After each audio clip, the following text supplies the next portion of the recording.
অভিযোগ কি কি আপনাদের? এর অভিযোগটা দাঁড়িপাল্লায় মাপা যাবে না।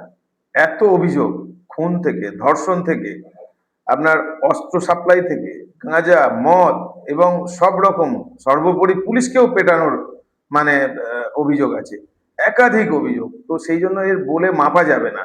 অর্থাৎ এই রকম ক্রিমিনাল বাইরে ছাড়া থাকা মানে সমাজের পক্ষে ক্ষতিকর, এবং একে সমাজসেবী সাজানোর জন্য তৃণমূল এর আবার ফ্যামিলি থেকে আবার ভোটে দাঁড় করিয়েছে তৃণমূলে নিজের মানে ছেলের বউকে। তাহলে চিন্তা করুন, তৃণমূলের সঙ্গে অ্যান্টি সোশ্যালের কিরকম যোগাযোগ, ক্রিমিনালের কিভাবে যোগাযোগ। এ তো মানে পুলিশ অফিসারকে চায়নি, অথচ ওকে একটা সময় বোম বাঁধতে গিয়ে ও মানে ছেলেপুলের ছত্রভঙ্গ হয়ে পালিয়ে গিয়ে ও ওখানে মানে পুড়ে তছনছ হয়ে গেছিল, পুলিশই আবার ওকে বাঁচিয়েছিল একটা সময়। এটা খুব, সেই পুলিশই আবার সেই পুলিশ আবার গ্রেপ্তার করলো, পুলিশ বাঁচালো, পুলিশের ওপরে ও আক্রমণ করলো, আবার সেই পুলিশ ওকে আবার বাঁচালো। মানে এটা খুব অদ্ভুত ব্যাপার আছে। এলাকাটাকে পুরো একদম সন্ত্রাস কায়েম করে রেখেছিল পুরো ওখানকার মানুষগুলো, যে মানুষগুলো আজকে ভাবতে পারতো না যে কোনোদিন আমরা স্বাধীনতা পাবো কিনা। এই বিজেপি আসার পর এলাকার মানুষ একটা স্বাধীনতা পেয়েছে। মানে ভারতবর্ষ স্বাধীনতার পর পশ্চিমবঙ্গের একটা যেমন স্বাধীনতা এসেছে, ঠিক তেমনি কুলের দাঁড়ি, পানাকুয়া, আম গাছের কিছু অংশ, আন্দারমানিকের কিছু অংশ মানুষগুলো দেখুন, তারা হয়তো লাড্ডু বিলি করছে এখন। 100 বার ভোটে প্রভাবিত, মানে ভোটে দাঁড়াতেই দিত না, পঞ্চায়েতের নমিনেশন করতে দিত না, একদম দিলীপ মন্ডলের নির্দেশে পুরো কাউকে ভোটে দাঁড় করাতে দিত না, যে দাঁড়াতে যেত বুথে বসতে দিত না, আর মানুষকে আবার ভোটেও যেতে দিত না, বাধা দিত, ভোটে যাবে না ভোট দিতে।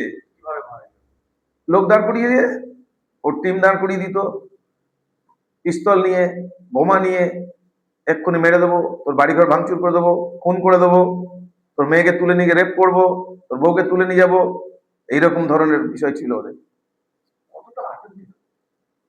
আতঙ্কিত তো বলে ভাষায় বলে বলা যাবে না, আতঙ্কিত ছিল। এবার আপনি যান না এলাকায় গিয়ে যান, তারা কতটা আতঙ্কিত ছিল তারা সাধারণ মানুষ বলে দেবে, এবং মানুষ সেখানে তারা কি যে আপনাকে মানে স্বতঃস্ফূর্ত ধন্যবাদ দেবে আপনি খবরটা দেওয়ার জন্য, এটা দেখুন গিয়ে এলাকার মানুষের কাছে।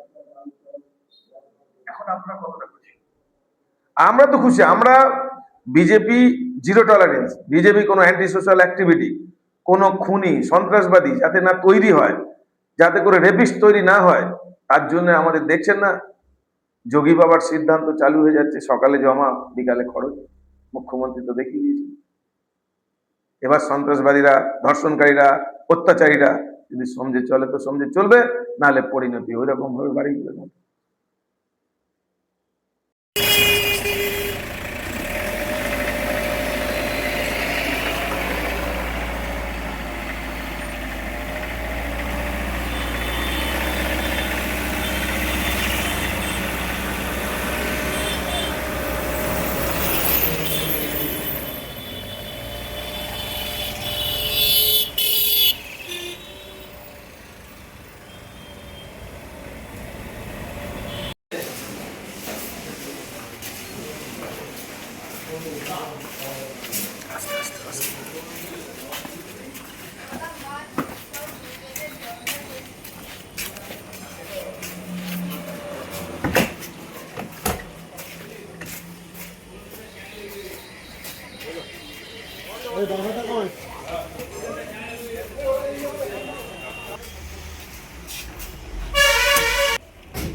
কিছু বলবেন, কিছু বলবেন, কেন অ্যারেস্ট করলেন আপনি?